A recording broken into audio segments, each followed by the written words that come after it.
जय श्रीमन नारायण। जो टिप्पणी मैं देने जा रहा हूं वह रामानुज दास श्रीमन गट्टू वेणुगोपाल स्वामी द्वारा दी गई है। अध्याय 16 देव असुर संपद विभाग योग श्लोक 10। कामम् आश्रित्य दुष्पूरं दम्भमान मदान्विताः मोहात् गृहीत्वा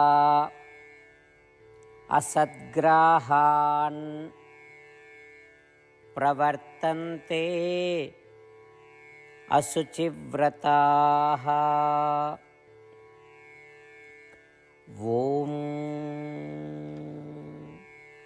गीताचार्य श्री कृष्ण परमात्मा अर्जुन सहित हम सबको देव असुर संपद विभाग योग सिखा रहे हैं।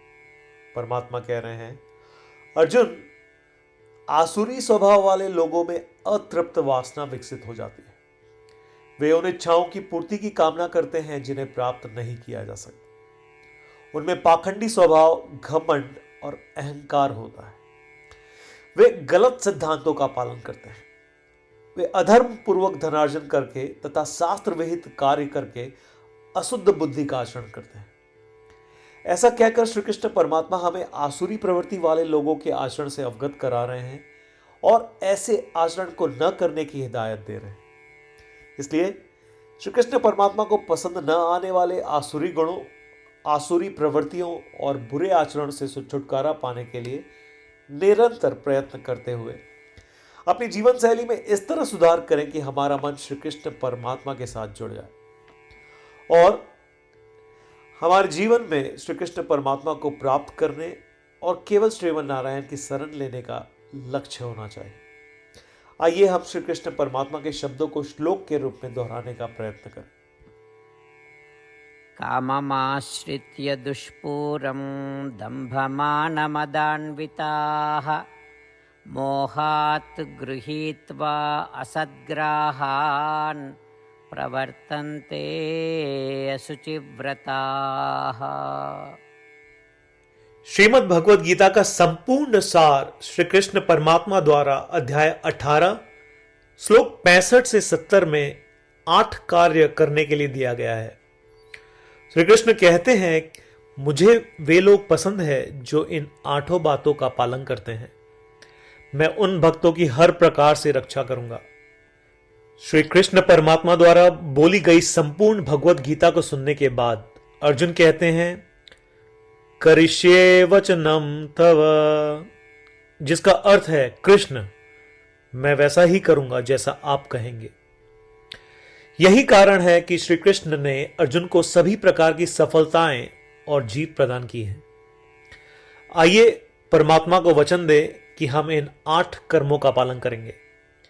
ऐसी कोई पूजा, तप या यज्ञ नहीं है जो परमात्मा को यह शब्द देने से बढ़कर हो। मैं कहूंगा कि ये 8 प्रतिज्ञाएं हमें करनी चाहिए। कृपया आप सभी इन्हें अपने दिल और दिमाग में सोचें। इस प्रकार श्री कृष्ण को अपना वचन देते हुए आइए हम सभी श्री कृष्ण के सुंदर चेहरे को खुशी से चमकते हुए देखें और आनंद का अनुभव करें। जय श्रीमन नारायण।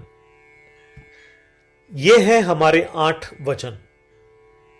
हमारा पहला वचन, हे श्रीमन नारायण, जैसा आपने निर्देश दिया मैं हमेशा आपका ध्यान करूंगा और आपके बारे में सोचूंगा।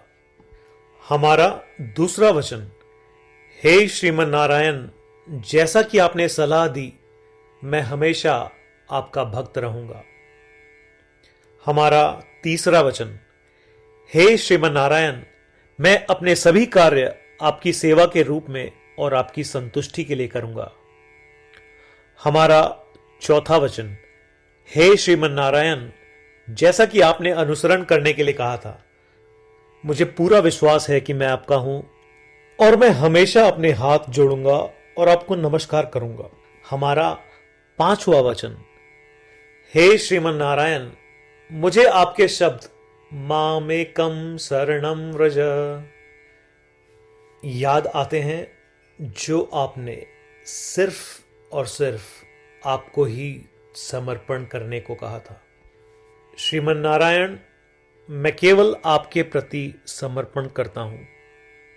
हमारा छठा वचन, हे श्रीमन नारायण, मुझे आपके शब्द मां शुचः याद आते हैं कि आप हमें शोक न करने का आश्वासन दे रहे हैं।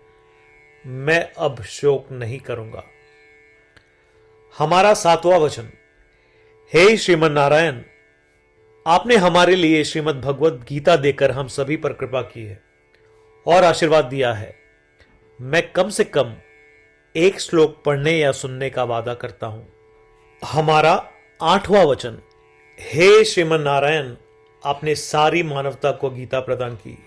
मैं गीता में आपके दिव्य शब्दों को उन भक्तों तक फैलाने का प्रयास करूंगा जो गीता से अपरिचित हैं। हमने अभी अभी परमात्मा को 8 वचन दिए हैं। प्रतिदिन श्रीमन नारायण को यह वचन देना कि हम वैसा ही करेंगे जैसा वे कहेंगे, अपने आप में एक महान पूजा है। आइए हम उसे अपने अटल विश्वास के साथ अपना वचन दें। श्रीमन नारायण करिष्ये वचनम तव, जिसका अर्थ है, श्रीमन नारायण, मैं आपके निर्देशों के अनुसार कार्य करूंगा। सर्वम श्री कृष्णार्पणमस्तु। जय श्रीमन नारायण।